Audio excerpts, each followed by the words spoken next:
쓰고 있으면서도 씻지 않는 무리가 있다. 눈이 심히 높으면 그 눈꺼풀이 높이 들린 무리도 있다. 앞니는 장검 같고 어금니는 군도 같아서 가난한 자를 땅에서 삼키며 궁핍한 자를 사람 중에서 삼키는 무리도 있다. 이들은 다 악한 자들이다. 거머리가 있었어요. 그 거머리에게 두 딸이 있어요. 그 두 딸이었지. 그럼 거머리인 거죠. 근데 이 거머리가 다고다고 한다. 이 다고다고 한다라고 하는 말은 더하자 이런 뜻이래요. 계속해서 피를 더 뽑아 먹자 그렇게 하고 있다는 거예요. 족한 줄 알지 못하여 족하다 하지 아니한다라고 하는 거예요. 끊임없이 계속. 그래서 배가 터질 정도로 먹는다라고 하는 거죠. 조금만 먹고 사람이 이렇게 건드리면 도망을 가야 돼요. 그래야 살아요. 근데 사람이 요게 제가 지금 경험했어요. 모내기를 많이 해봤거든요. 시골에서 요게 발 들었는데 얘가 거머리가 득실득실하게 옛날에는 많이 있었어요. 동양들 많이 안 했어요. 그러면은 간지럽기도 하고 따가우니까 그걸 긁어갖고 손바닥에 놓고 난 다음에 도리에 놓고 지근지근 진리기가 죽이거든요. 그래도 잘 안 죽어. 그런데 그럴 동안에도 끝까지 피를 빨아먹는 걸 놓지 않아요. 그게 거머리. 이게 본성이라고 그러죠. 절대 만족함이 없는 존재다. 그러한 존재들이 서너씩 있었어요. 음부가 있었고 아이 베지 못하는 태가 있었고 물로 채울 수 없는 땅이 있었고 족하다 아니하는 불이 있었다. 그러한 것처럼 정말 거머리같이 그런 어리석은 그런 존재들이 있더라. 또 아들을 조롱하며 어미 순종하기를 싫어하는 자는 자의 눈은 골짜기에 까마귀에게 쪼이고 독수리 새끼에게 먹힌다. 멸망된다는 거죠. 이런 미련하고 어리석은 자는 멸망된다. 20절 음녀의 자취도 그러하니라. 그가 먹고 그 입을 씻음 같이 말하기를 내가 악을 행치 아니하였다. 음녀는 악을 행하는 자예요. 그 악을 행했어 실제로. 그러고 난 다음에 입을 싹 닦았어. 그리고 나서 하는 이야기가 뭔지 아세요? 나는 악을 행한 적이 없다. 우리가 닭 잡아먹고 오리발 내민다 그러죠. 이 본문을 보면서 닭 잡아먹고 오리발로 내미는 게 다행이다 생각이 들었어요. 아예 먹고 안 먹었다라고 우기는데 답이 있어요? 이거 답이 없어요. 안 먹었다라고 우겨버리면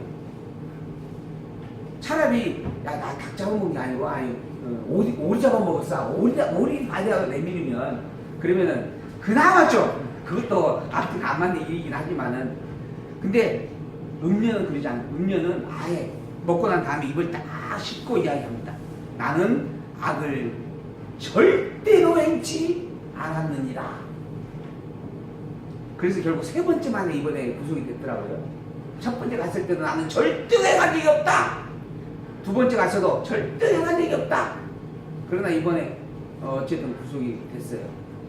그 우리 김모 씨도 그런 이야기 하더라고요. 그때는 충정을 다해서 이 나라와 국민을 위하여서 열성을 다해 행한 일이었고 그게 함께한 자들이었는데 왜 이제 와서 등을 돌리느냐 뭐 그런 이야기 했다 그런 거 뉴스 보셨나요? 비서실장 하셨던 분이 그런 이야기 하셨대요. 다 자기가 옳다라고 하는 겁니다. 옳아서 그 일을 했다라고 이야기하는 거예요. 세상을 진동시키며 세상으로 견딜 수 없게 하는 것 서너시 있었어요. 종이 임금이 되어지는 것, 미련한 자가 배부르는 것, 꺼림을 받는 계집이 시집간 것, 계집종이 주모를 이은 것. 이건 세상을 정말 진동시킬 만한 그런 어떤 놀라운 정말 그런 일들이었다. 근데 참으로 견딜 수 없는 악한 일들이었다. 계집종이 주모를 쫓아내고 주모의 자리를 차지하는 일. 이게 쿠데타라는 이야기예요. 악이 너무 득세하다라는 그런 이야기입니다. 난정이가 그랬다고요. 난정이. 순간. 땅의 작고도 가장 지혜로운 것 넷이 있다. 자기가 이제 보니까 그러더래요. 어떤 것? 힘이 없는 종류 이래 먹을 것을 여름에 예비하는 개미와 같은 것. 약한 종류로 돼 집을 바위 사이에 짓는 사방과 같은 존재. 또 임군이 없으되 다 때를 지어 나아가는 메뚜기와 같은 존재. 손에 잡힐만 하여도 왕궁에 있는 도마뱀. 손에 잡힐 만큼 너무 작으면서도 왕궁에서 그 화려한 왕궁 뜰에서 살아가는 존재. 그러한 것들의 어떤 지혜로움을 제가 보았다라고 하는 거죠. 무슨 의미냐 하면 그들이 이미 타고난 본성으로 그러한 일들을 해나가고 사는 거예요. 지도자가 없어도 개미는 개미의 본성으로 살아가고 메뚜기는 메뚜기의 본성으로 무리를 지어 살아간다라고 하는 거예요. 근데 이 비유는 그런 비유입니다. 이러한 모든 것들이 그 본질된 그들의 본능의 섭리를 하나님께서 주셨는데 그 본능의 섭리, 하나님이 주신 본능의 섭리에 충실하게 살아가는 일들, 이러한 것들이 지혜를 가르쳐주고 있는 일들이다 하는 거예요. 그들이 다 여호와 하나님을 증거하고 있는 증거물들이다. 그러한 사람들이. 그런데 더불어서 잘 걸으며 유풍 있게 다니는 것도 내가 선을 보았다. 짐승 중에 가장 강하여 아무 짐승 앞에서도 물러가지 아니하는 사자, 사냥개와 수염소와 당할 수 없는 왕, 이라들지도 대단한 권세를 부여받은 자들이다 하나님에게. 그런데 만일 내가 미련하여 스스로 높은 자 하였거나 혹 악한 일을 도모하였거든 내 손으로 입을 막으라. 대저 젖을 저으면 버터가 되고 코를 비틀면 피가 나는 것 같이 노를 격동하는 다툼이 나게 되어져 있다. 우유를 열심히 저어요. 그러면 버터가 돼요. 그게 버터를 만드는 비법입니다. 간단하죠? 코를 막 비틀어봐요. 그럼 코피가 반드시 코피가 나요. 이게 너무 자연스러운 일이라는 거예요. 당연한 일이라는 거예요. 그러한 것처럼 왕의 권세, 하나님께서 그 권세를 왕에게 준 권세가 대단하다라고 하는 거예요. 사자와 같은 권세를 주었다. 그러니 그 왕을 대적하고자 하는 것 자체가 미련한 일이다. 이런 의미예요. 하나님의 그 권세의 주인 되신 이가 하나님의 것을 알고 사는 게 지혜로운 일이다. 그래서 인정할 것을 인정하는 게 지혜로운 일이다 하는 말씀입니다. 이게 바로 아굴의 입을 통하여서 증거된 말씀이에요. 내가 아는 것이 비록 적다 할지라도 이것 하나만큼 분명히 한다. 모든 만물의 창조주가 하나님이시고 그 하나님이 참 주인이시고 그 여호와 하나님을 경외하는 그 일이 진정으로 참된 지혜와 명철이다 하는 거죠. 이게 르무엘 왕의 그런 어머니에 대한 이야기입니다. 31장 르무엘 왕의 말씀하신 바 르무엘 왕이 이야기를 했어요. 어떤 이야기를 했냐면 그의 어머니가 자기에게 훈계한 이야기다 하면서 했던 이야기예요. 그러면 그 어머니가 그 아들 르무엘 즉 솔로몬이라고 한다면 바세바가 솔로몬에게 어떤 이야기를 해줬을까? 내 아들아 내가 무엇을 말할꼬? 내 태에서 난 아들아 내가 무엇을 너에게 말해주면 좋을까? 서원대로 얻은 아들아 내가 너에게 무엇을 말해줄까? 고민했었다 하는 거죠. 3번이나 반복한다고 하는 것은 이것만큼은 내가 지금 말하고 있는 이것만큼은 네가 절대 잊지 않기를 바란다 하는 의미가 담겨 있겠죠. 어떤 이야기 해줬는가? 내 힘을 여자들에게 쓰지 말며 왕들을 멸망시키는 일을 행치 말지어다. 그러니까 육체의 정욕에 쓰지 말라는 이야기입니다. 하나님께 주신 명예와 권세와 힘을 르무엘아 포도주를 마시는 것이 왕에게 마땅치 아니하다. 왕에게 마땅치 아니하고 마땅치 아니하며 독주를 찾는 것이 주권자에게 마땅치 아니하다.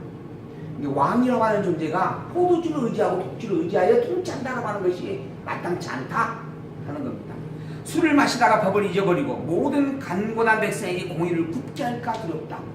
그 술을 의지하여서 공의를 멀리하게 되어지고 잊어버리게 되어지고 하나님의 백성이 하나님의 말씀이 아닌 다른 것을 통치하게 되어지는 어리석은 일을 범할까 염려된다. 그러니 포도주를 마시지 말고 독주를 찾지 말라.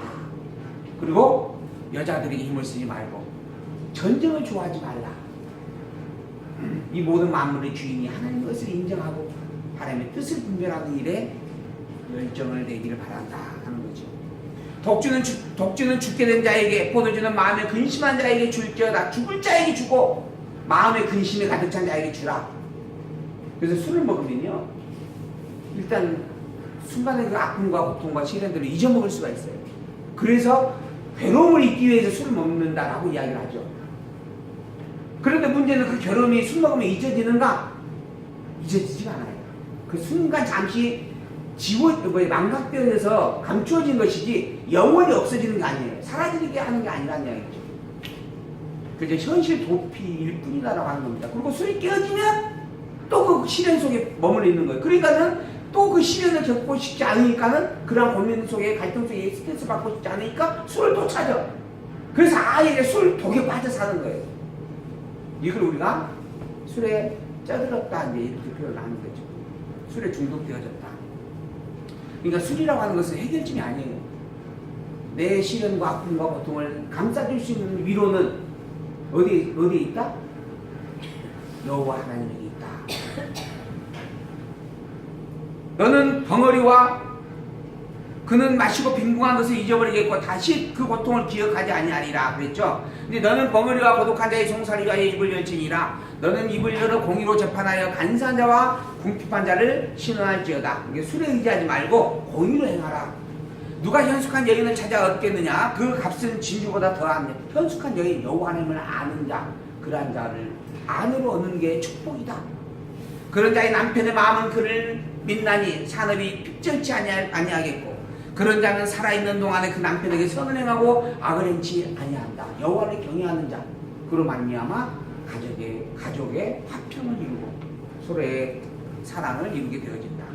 그는 양털과 삼을 구하여 부지런히 손으로 일하며 상고의 배와 같아서 먼 데서 양식을 가져오며 밤이 새기 전에 일어나서 그 사람에게 식물을 나눠주며 여종에게 일을 정하여 맡기며 밭을 간품하여 사며 그 손으로 번 것을 가지고 포도원을 심으며 이게 이제 구체적인 삶의 현장에서 나타나는 일들이죠. 근데 이러한 일들을 하는 원본이 뭔가? 여호와를 중심에 두고 있기 때문에 이런 판단을 옳은 판단을 하며 살 수 있다 하는 의미의 상이야기입니다. 여호와를 경외하는 자는 이런 삶을 행위적 삶에서 드러나게 되어져 있다. 그런 의미예요. 힘으로 허리를 묶으며 그 팔을 강하게 하며 자기의 무역하는 것이 이로운 줄을 깨닫고 밤에 등불을 끄지 않아요. 그러니까 게을러 터져 사는 게 아니라 열심히 땀 흘리고 애쓰고 수고하고 성심을 다하여 하루하루의 삶을 살아간다. 이게 현숙한 자의 합당한 모습이다. 여호와를 아는 자의 모습이다.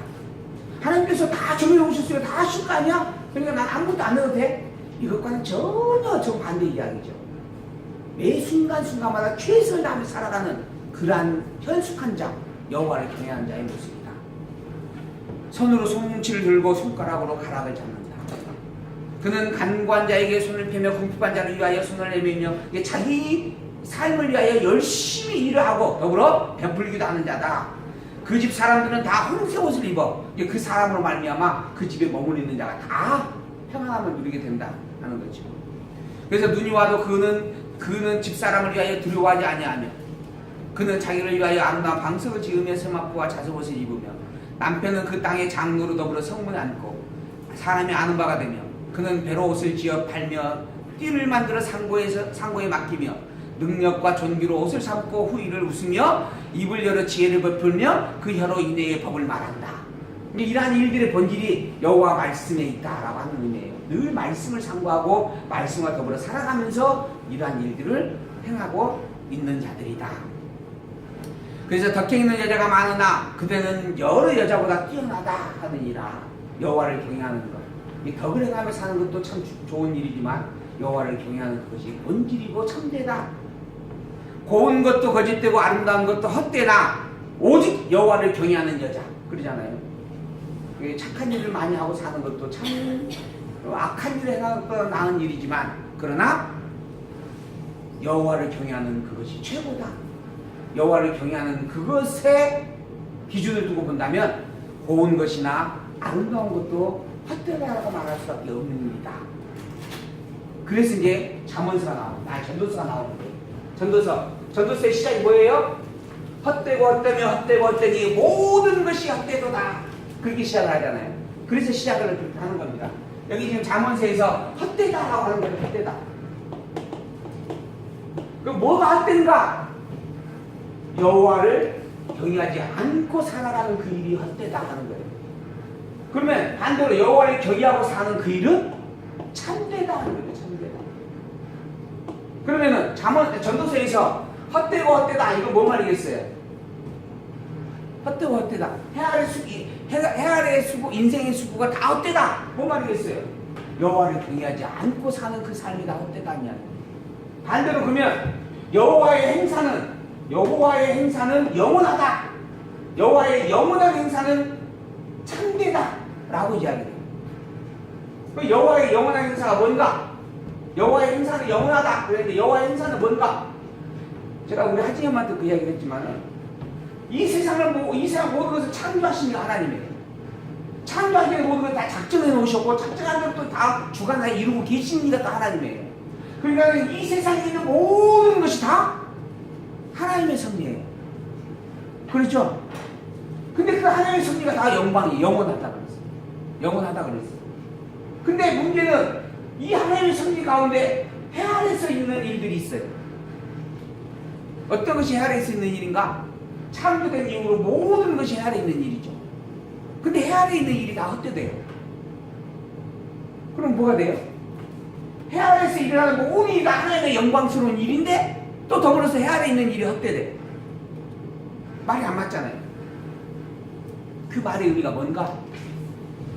여호와를 경외하며 사는 그 모든 만사가 다 참된 것이요 여호와 하나님을 없이 사는 그 모든 해 아래의 수고는 헛되다. 이게 전도서예요.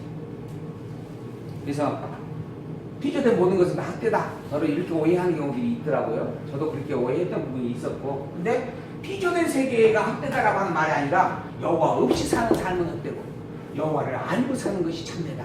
그래서 아까 우리가 처음에 목도했잖아요. 청년들이요, 너희들이 하고 싶은 대로 살아라. 그럴 수 있다. 또 그렇게 살아도 된다. 단 한 가지, 마지막 때에 여호와 하나님의 심판이 있다라고 하는 것을 기억하라. 이게 이제 핵심이에요. 이게 전도서에 나오는 이야기인데, 그러한 여호와 하나님을 경외하는 그것만이 진정한 참 가치 있는 일입니다. 그러므로 우리 모두가 다 그 여호와 하나님을 경외하는 신앙, 그 중심, 여호와 하나님을 온전히 깨닫고 알고 기억하고 찬양하는 그 신앙의 고백, 이걸 간직하고 살아가도록 하는 우리가 되었기를 소망을 하면서 오늘 말씀을 마치도록 하겠습니다.